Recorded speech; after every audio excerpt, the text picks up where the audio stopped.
안녕하세요. 5월 21일 일요일 해외 종합뉴스 요약입니다. 15개 월간 가장 긴 투쟁이라고 불리는 동부 우크라이나의 손상된 도시 바흐무트를 북쪽과 남쪽에서 개선했다는 우크라이나군의 주장에 대한 러시아군의 반박입니다. 이번 공세는 레그너 그룹의 용병들에 의해 주도되었으며 이들은 다음 5일 이내에 배후 지원을 받기 위해 도시에서 물러날 것이라고 발표했습니다. 다음은 캐나다 알버타주에서 발생한 산불이 유지되고 있는 뉴스입니다. 원유 및 가스 생산에 지장을 주어 공급량이 감소하였습니다. 이로 인해 알버타의 원유 저장고 운영이 어려워지고 있어 카나다의 경제 예측에도 영향을 주고 있습니다. 다음은 빌더버그 뉴스에 대한 뉴스입니다.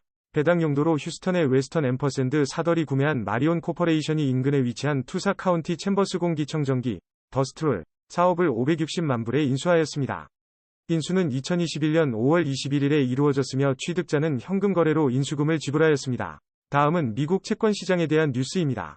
국채 금리가 회복하면서 연방준비제도이사회 패드가 금리 인상을 다시 할 것으로 기대해 채권 거래자들은 패드가 올해 금리 인하로 구원하는 것에 대해 점점 더 의심을 품고 있습니다. 이에 대한 회의적인 분위기는 패드의 통화 정책을 더욱 불확실하게 만들고 있습니다. 다음은 조 바이든 대통령이 일본에서 새끼 마린 크라운과 일본의 발행인 조얼준 테낭과 함께 한미일 3자회담을 갖는다는 뉴스입니다. 이들은 군사적 상호 운용성을 비롯해 세 나라 간의 관계를 깊게 하기 위해 논의할 예정입니다.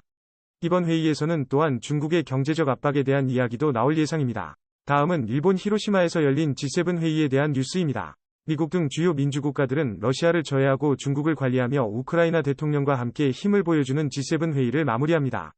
이들은 동양에서 러시아의 가장 강력한 동맹국이어야 하는 중국에 대해 타이완과 동중국해의 상태를 변경할 경우에는 동일한 결의로 대응한다는 암시적 경고를 남겼습니다.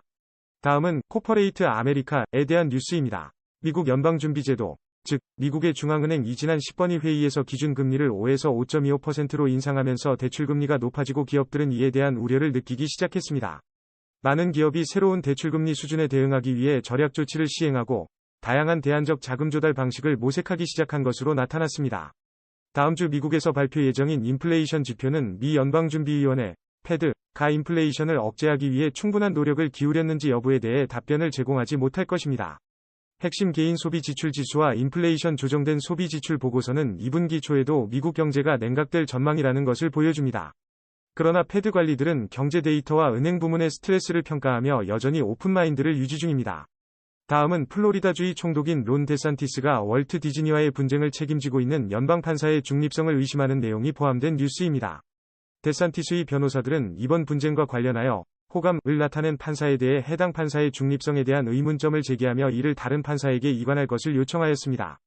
이에 데산티스 측은 판사의 발언과 행동을 예전부터 확인하고 있었다는 것을 이유로 판사를 격리하길 강요하였습니다.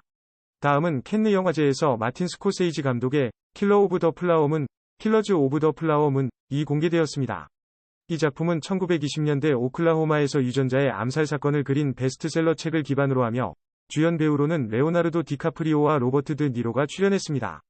이 작품은 추계 작품으로 선보였으나 미국 애플이 세계 배급을 시작하기 전 국내 영화관에서 상영될 경우 황금 종려상 후보작으로 포함될 수 있다는 제안을 받았다고 합니다.